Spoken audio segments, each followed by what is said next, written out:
Hello everyone, welcome to my channel Chemistry Zone by Silky Agrawal. Today's topic is sampling, which is taken from MSc Chemistry Analytical Chemistry. तो आज हम discuss करेंगे sampling जो है वो analytical chemistry का topic है, MSc chemistry का। ठीक है, तो सैम्पलिंग का जो एक लेक्चर था ना वो मैंने अपलोड कर दिया है, जो मेरा प्रीवियस लेक्चर था उसमें ना हमने पूरा इन सब के बारे में काफ़ी सारी चीज़ें पढ़ ली है सैम्पलिंग के बारे में, जो कि सिनॉप्सिस में गिवन है। जैसे मैंने उस लेक्चर में आपको सैम्पल बताया है, types of sample, sampling frame, sampling method, sampling plan, quality of sample, सब सैम्पलिंग टेक्निक, पूरा इतना जो पोर्शन है ना इस सिनॉप्सिस का वो मैंने प्रीवियस वीडियो में कंप्लीट करा दिया है प्रॉपर हैंड रिटन नोट्स के साथ। अगर एग्ज़ाम पॉइंट ऑफ व्यू से भी आप देखेंगे ना तो उतना अगर लिख लेंगे तो उतना आपके लिए एकदम सफिशिएंट होगा। तो ये सारे टॉपिक्स जो अगर आपको देखने हैं तो पहले जा कर के आप उस लेक्चर को देख लीजिए, वो देख लेंगे ना तो आगे ये वाला जो है वो आपको समझ में आ जाएगा।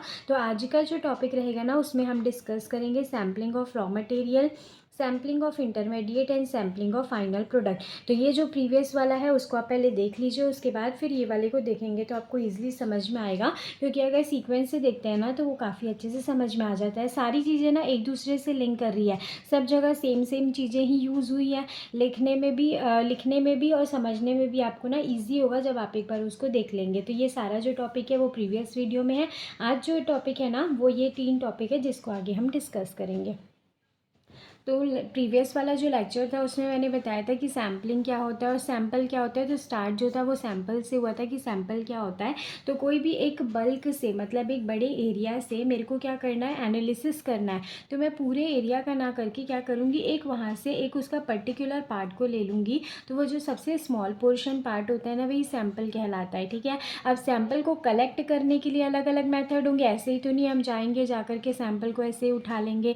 तो वो जो उसको कलेक्ट करने का जो प्रोसेस होता है उसी को बोलते हैं सैम्पलिंग। ठीक है, आज हम डिस्कस करेंगे sampling of raw material, intermediate and final product. Raw material मतलब क्या होता है, जब सैम्पलिंग करना हम स्टार्ट करते हैं ना, मतलब कोई भी चीज़ की एनालिसिस हम करना स्टार्ट करते हैं तो जो सबसे फर्स्ट प्रोडक्ट लेते हैं ना उसको रॉ मटेरियल बोलते हैं, जहाँ से वो स्टार्ट हो रहा है।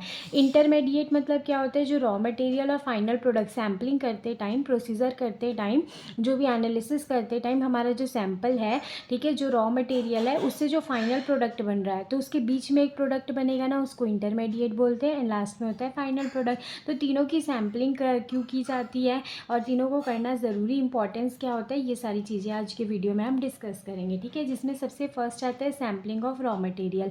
सैम्पलिंग ऑफ रॉ मटेरियल क्या होता है, तो ये क्रिटिकल स्टेप होता है इंश्योर करने के लिए quality and consistency of the final product. It means अगर मेरे को कोई फाइनल प्रोडक्ट जो है उसका एनालिसिस करना है और फाइनल प्रोडक्ट उसका मतलब जो है वो एकदम सही आए, ठीक है, तो उसके लिए ज़रूरी होता है कि जो हमारा रॉ मटेरियल है ना वो क्या होना चाहिए, उसकी क्वालिटी अच्छी होनी चाहिए और उसकी कंसिस्टेंसी कहने का ये मतलब है कि कोई अगर सैम्पल अगर मैं लेती हूँ ना तो कुछ टाइम बाद वो डिस्ट्रॉय हो जाता है, ठीक है, मतलब सड़ जाता है या फिर ख़राब हो जाता है। तो रॉ मटेरियल ऐसा लेना है कि उसके फाइनल प्रोडक्ट तक वहाँ पे वो कंसिस्टेंट रहे और उसकी क्वालिटी अच्छी रहे।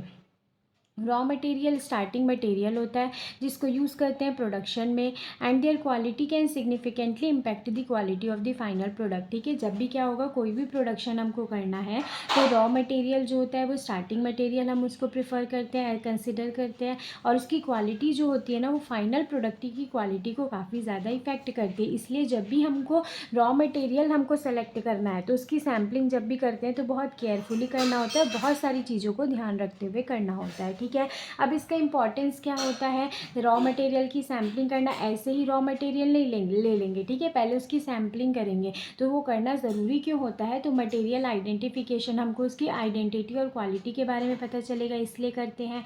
क्वालिटी असेसमेंट मतलब क्या होगा, रॉ मटेरियल की प्योरिटी के बारे में हमको पता रहना चाहिए ना कि वो प्योर है कि नहीं है। And supplier qualification, it means क्या होता है कि वो स्पेसिफिकेशन के लिए है कि नहीं है। इट मीन्स यहाँ पे कि वो स्पेसिफिक होना चाहिए, कि जैसे अगर मैं एक सैम्पल अगर मैं ले लेती हूँ, ठीक है, रॉ मटेरियल, अगर वो कहीं पे, अगर वो क्या होता है ना डिस्ट्रॉय होता है या फिर कुछ भी होता है, या तो कुछ भी अगर गलत मैं मेथड को यूज़ कर दी, तो अगर मैं दोबारा करूँ तो वो होना भी चाहिए ना। पता चला कि मैं एक बार ले रही हूँ, दोबारा करने के लिए वो है ही नहीं, तो इसीलिए क्या होना चाहिए, उसके सप्लायर्स भी क्या होना चाहिए, क्वालिफाइंग। इट मीन्स क्या होगा कि हमको प्रॉपर वो मिलना चाहिए, अवेलेबल होना चाहिए। And process optimising production processes by ensuring that raw material meet specification. ठीक है, इसमें भी वही सेम चीज़ है, यहाँ पे भी क्या होना चाहिए, ऑप्टिमाइजेशन प्रोसेस बोल रहा है। तो ऑप्टिमाइजेशन मतलब क्या बोल रहे हैं यहाँ पे, प्रोडक्शन प्रोसेस जो होता है ना वो क्या होना चाहिए, अच्छा होना चाहिए। ठीक है, तो इसीलिए यहाँ पे क्या करते हैं, रॉ मटेरियल की सैम्पलिंग करना ज़रूरी होता है, क्योंकि हम डायरेक्टली कोई भी चीज़ का प्रोडक्शन स्टार्ट नहीं कर सकते। अगर कोई भी चीज़ का प्रोडक्शन स्टार्ट करना है, रॉ मटेरियल लेना है, तो पहले रॉ मटेरियल को पूरी तरीके से चेक किया जाता है कि वो फर्दर प्रोडक्शन के लिए यूज़फुल है कि नहीं है। तो इसलिए क्या करना होता है ना, सैम्पलिंग करना रॉ मटेरियल का ज़रूरी होता है। अब नेक्स्ट यहाँ दिया टाइप्स ऑफ रॉ मटेरियल। तो रॉ मटेरियल सॉलिड भी हो सकता है, लिक्विड भी हो सकता है, गैस भी हो सकता है। ठीक है, सॉलिड में वो पाउडर ग्रैन्यूल्स के फॉर्म में होगा, ग्रैन्यूल्स मतलब होते हैं छोटे छोटे पीसेस। ठीक है, लिक्विड जो होता है वो लिक्विड में ऑयल और सॉल्वेंट के फॉर्म में हो सकता है, गैसेज में वो कंप्रेस्ड गैसेज के फॉर्म में हो सकता है। ठीक है, तो जब भी हम रॉ मटेरियल कंसिडर करते हैं वो 3 टाइप के हो सकते हैं। फिर सैम्पलिंग इक्विपमेंट, तो जो रॉ मटेरियल को जब सैम्पलिंग करते हैं ना तो उसके लिए कुछ इक्विपमेंट्स यूज़ होते हैं, जो कि पहला होता है सैम्पलिंग प्रोब्स, जिसको यूज़ करते हैं लिक्विड एंड गैस के सैम्पलिंग के लिए, सैम्पलिंग स्कूप्स जिसको यूज़ करते हैं सैम्पलिंग सॉलिड के लिए, सैम्पलिंग ट्यूब्स जिसको यूज़ करते हैं लिक्विड एंड गैसेस के सैम्पलिंग के लिए, एंड सैम्पलिंग बैग्स जिसको यूज़ करते हैं सॉलिड और लिक्विड के सैम्पलिंग के लिए। ठीक है, फिर उसके बाद नेक्स्ट आता है best practices for sampling raw material. It means अगर हम रॉ मटेरियल को सैम्पलिंग करना है तो उसके लिए क्या क्या चीज़ें ज़रूरी होती है। तो सबसे पहला प्रॉपर सैम्पलिंग टेक्निक को यूज़ करना, क्लीन इक्विपमेंट को यूज़ करना and document thoroughly. Document thoroughly मतलब क्या होता है कि जब भी हम सैम्पलिंग कर रहे हैं ना तो इसका प्रॉपर रूल्स वगैरह हम चेक कर रहे हैं कि नहीं कर रहे हैं, और जहाँ से लिए हैं, किस लोकेशन से लिए हैं, कहाँ पे, हर एक चीज़ जो है ना वो प्रॉपर डॉक्यूमेंटेशन होना चाहिए। क्योंकि इन फ्यूचर अगर रिसर्च में कोई चीज़ अगर ऐसा आता है कि हाँ ये चीज़ कहाँ से लिए थे, कोई भी सैम्पल है उसको कहाँ से कलेक्ट किए थे, लोकेशन क्या था, तो इसीलिए हमको उसका डॉक्यूमेंटेशन भी प्रॉपरली रखना चाहिए। ठीक है, तो ये सब करने से क्या होता है ना, रॉ मटेरियल की सैम्पलिंग और अच्छे से हो जाती है। और फिर यहाँ पे मेथड दिया हुआ है सैम्पलिंग ऑफ रॉ मटेरियल के लिए। तो इसमें लिखा है सेम एज प्रीवियस। तो मैंने ऐसा क्यों लिखा है, तो जो मेरा प्रीवियस वीडियो था ना उसमें मैंने मेथड ऑफ सैम्पलिंग के बहुत सारे मेथड बताए थे, जो कि एक होता है प्रोबेबिलिटी, एक होता है नॉन प्रोबेबिलिटी। प्रोबेबिलिटी के अंदर भी मैंने 4 टाइप्स बताया था, नॉन प्रोबेबिलिटी के अंदर भी मैंने 3-4 टाइप्स जो था वो बताया था। तो क्या होता है ना, कोई भी मेथड यूज़ करके हम क्या कर सकते हैं, रॉ मटेरियल की सैम्पलिंग कर सकते हैं। तो आप उस प्रीवियस वीडियो को देखिएगा, उसमें से रैंडमली कोई सा भी ऐसे आप सैम्पलिंग मेथड को उठा करके यहाँ पे 2-3 मेथड को लिख दीजिएगा। ठीक है, तो इतना सफिशिएंट होगा। तो अगर एग्जाम में आता है ना कि रॉ मटेरियल की सैम्पलिंग को आपको एक्सप्लेन करना है, तो सबसे फर्स्ट जब भी कोई भी क्वेश्चन आए इस पोर्शन से, कोई भी क्वेश्चन आए तो आपका सबसे फर्स्ट रहेगा कि आपको सैम्पल को एक्सप्लेन करना है, सैम्पल के बाद उसमें टाइप्स ऑफ सैम्पल, फिर सैम्पलिंग, अब उसके बाद जो आपको पूछा है ना उसको एक्सप्लेन करेंगे। इट मीन्स ये 3 को आपको एक्सप्लेन करना ही है, उसके बाद ही करेंगे। तो क्या आंसर भी थोड़ा सा लेंदी होगा, और उससे क्या है ना, थोड़ा सा जो चेकर रहता है उसको भी आइडिया मिलता है कि हाँ इसको थोड़ा सा नॉलेज है उस चीज़ के बारे में। तो इसीलिए आपको स्टार्टिंग से पूरे स्टेप से इसको लिखना है। तो जैसे अगर क्वेश्चन ऐसा आता है सैम्पलिंग ऑफ रॉ मटेरियल, तो उसमें भी पहले आप सैम्पल बताएंगे, टाइप्स ऑफ सैम्पल बताएंगे, फिर उसके बाद सैम्पलिंग बताएंगे, फिर बताएंगे सैम्पलिंग ऑफ रॉ मटेरियल क्या होता है। ठीक है, तो इस तरीके से आप आंसर को लिख सकते हैं। ठीक है, तो जो प्रीवियस वाला वीडियो है ना उसमें मैंने काफ़ी अच्छे से लिखा हुआ है, तो अगर आप उससे भी देख करके लिखेंगे तो एग्जाम पॉइंट ऑफ व्यू में आपके लिए सफिशिएंट होगा। अब नेक्स्ट आता है सैम्पलिंग ऑफ इंटरमीडिएट। तो इंटरमीडिएट क्या होता है, तो ये एक ऐसा मटेरियल होता है ना जो कि प्रोड्यूस होता है मैन्युफैक्चरिंग प्रोसेस के टाइम पे रॉ मटेरियल और फिनिश्ड प्रोडक्ट के बीच में। ठीक है, जैसे अगर मैं एग्जांपल के लिए केमिकल रिएक्शन ही करा रही हूँ, तो यहाँ क्या हो रहा है, ए से यहाँ पे बी का फॉर्मेशन हो रहा है। ठीक है, तो ए से डायरेक्ट बी तो बना नहीं होगा। ठीक है, तो कुछ ना कुछ यहाँ पे फॉर्म हुआ होगा। या तो एग्जाम्पल के लिए समझिए यहाँ पे जैसे कि ए है, ए और बी है। ठीक है, यहाँ ए बी है और यहाँ पे क्या आ जाएगा, बी अलग प्रोडक्ट हो गया। हाँ ठीक है, तो ये बी और ए है। ठीक है, यहाँ से क्या करना है, बी को और ए को अलग अलग करना है। ठीक है, तो यहाँ पे क्या हो रहा होगा, बॉन्ड ब्रेक हो रहा होगा, तो ऐसे डॉटेड से रिप्रेजेंट करते हैं। जब बॉन्ड ब्रेक होता है तो ये वाला जो स्टेट कहलाएगा ना वो इसका इंटरमीडिएट कहलाएगा। ठीक है, तो जब भी क्या होता है, मेन प्रोडक्ट होता है ना रॉ मटेरियल, और एक होता है फिनिश्ड प्रोडक्ट, उसके बीच में जो प्रोडक्ट बनता है या फिर जो मटेरियल होता है ना उसी को इंटरमीडिएट बोलते हैं। ठीक है, इंटरमीडिएट का वो सैम्पलिंग करना ज़रूरी क्यों होता है, तो फर्स्ट फर्स्ट इसमें पॉइंट जैसे दिया हुआ है कि प्रोसेस मॉनिटरिंग, तो monitoring the production process and detecting any deviation. जैसे क्या हो रहा है, अगर मैं रॉ मटेरियल का सैम्पलिंग करके प्रोसेस को स्टार्ट कर दी, प्रोडक्शन करना स्टार्ट कर दी, लेकिन अगर जैसे बीच में अगर मैं रिएक्शन में पहुंची, क्या पता कोई वहाँ पे डेविएशन आ गया, तो उसको चेक करने के लिए भी क्या करना पड़ता है, लाइक मेरा प्रोसेस जो है वो सही से, प्रोडक्शन सही से हो रहा है कि नहीं हो रहा है, तो उसके लिए क्या करना होता है, हमको सैम्पलिंग करना ज़रूरी होता है। सेकेंड यहाँ पे क्वालिटी कंट्रोल, की उसके क्वालिटी में कुछ चेंज थोड़ी आ गया है। फिर उसके बाद येल्ड ऑप्टिमाइजेशन, की जिस येल्ड से मैं वो बोल रही थी, लाइक जैसे अगर मैं प्रोडक्शन कर रही हूँ तो मैं सोच रही हूँ हाँ 100% होगा, लेकिन अगर क्वालिटी में डिक्रीमेंट आता है तो प्रोडक्शन भी क्या हो जाएगा, कम होगा। तो इन तीनों चीज़ों के वजह से क्या होता है ना, इंटरमीडिएट का सैम्पलिंग करना ज़रूरी होता है। ठीक है, इसको तो चेक कर ली मैं, अब सैम्पलिंग कर ली रॉ मटेरियल का, फिर डायरेक्ट मैं प्रोडक्ट बनाऊंगी, लेकिन उसके बीच वाले का भी तो मेरे को चेक करना पड़ेगा ना कि वो सही है कि नहीं है, तभी तो फर्दर मैं प्रोडक्शन करूँगी, नहीं तो वो तो बीच में अगर ख़राब हो गया तो वो तो रिएक्शन वहीं पे रुक जाएगा। ठीक है, ये अब उसके बाद अगर यहाँ पे सैम्पलिंग दिया हुआ इंपॉर्टेंट क्यों होता है, अब यहाँ बताया कि उसका इंपॉर्टेंस क्यों होता है, तो इंपॉर्टेंस ये होता है कि हमको अर्ली डिटेक्शन का पता चल जाता है।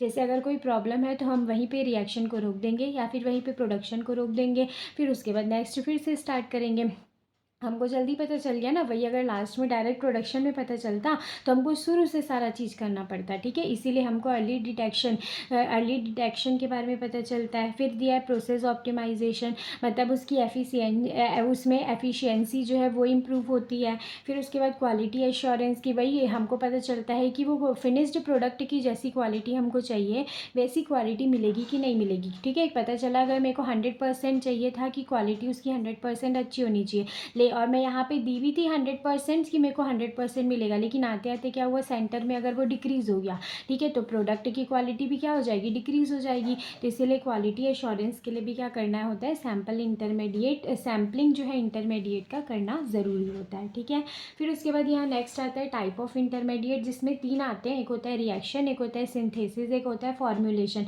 अब जिस तरीके का प्रोडक्शन कर रहे हैं ना, जो चीज़ का प्रोडक्शन अगर रिएक्शन करा रहे हैं तो केमिकल रिएक्शन के टाइम पे जो मटेरियल फॉर्म होगा, ठीक है, बीच में जो फॉर्म होगा उसको रिएक्शन इंटरमीडिएट।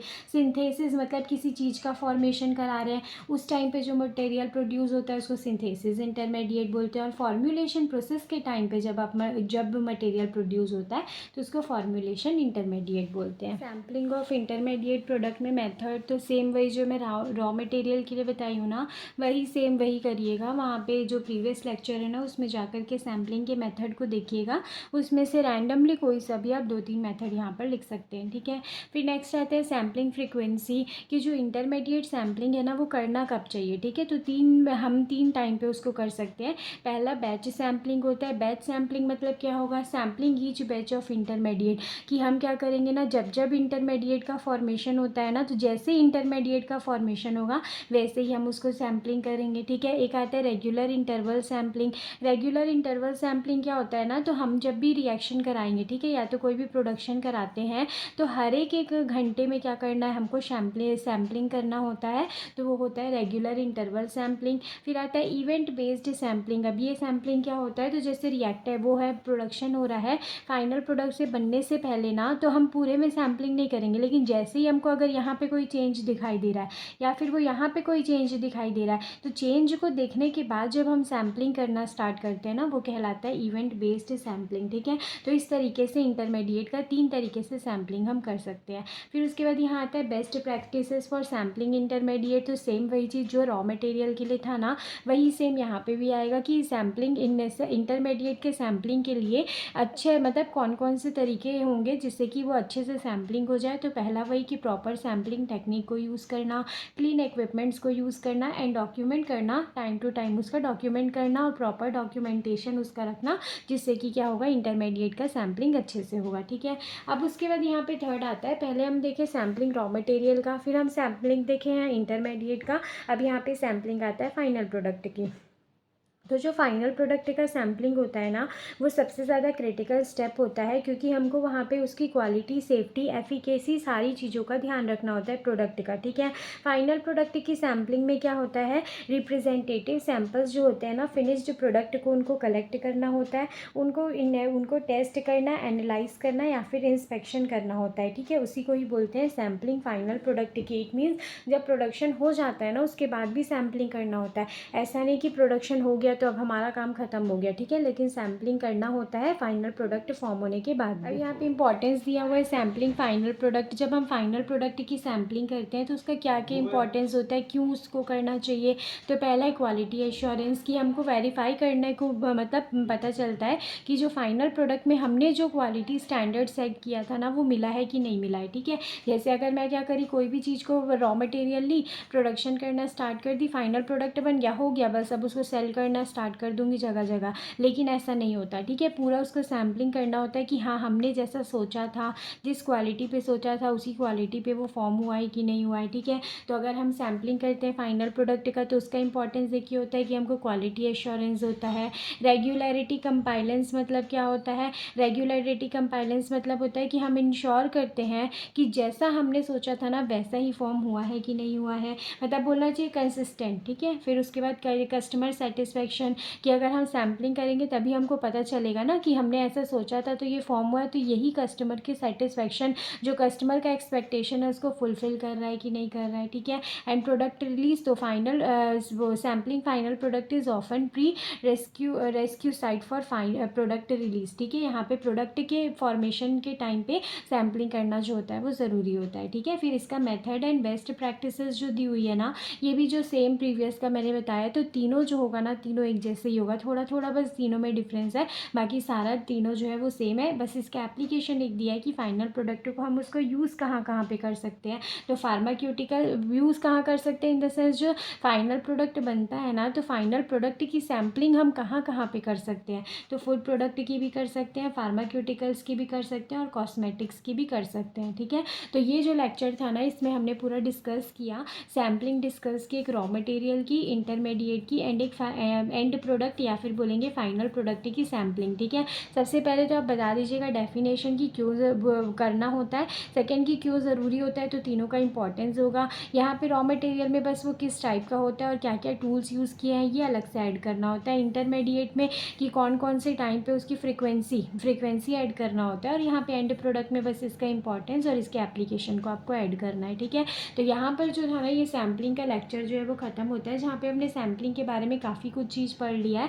सैम्पलिंग क्या होता है, सैम्पलिंग के मेथड हो गया, सब सैम्पलिंग हो गया, क्वालिटी ऑफ सैम्पल हो गया, एंड फिर सैम्पल के टाइप सारे जो थे वो मैंने कवर करवा दिया है। तो अगर आप प्रीवियस वीडियो नहीं देखे ना तो उसको जा करके देख लीजिएगा, तो क्या आपको लाइन से अगर देखेंगे ना तो आपको सारी चीज़ें अच्छे से समझ में आएंगी। और अगर आपको नोट्स की रिक्वायरमेंट है तो आप मेरे मेल बॉक्स में मैसेज कर सकते हैं, जिसका लिंक आपको डिस्क्रिप्शन बॉक्स में मिल जाएगा।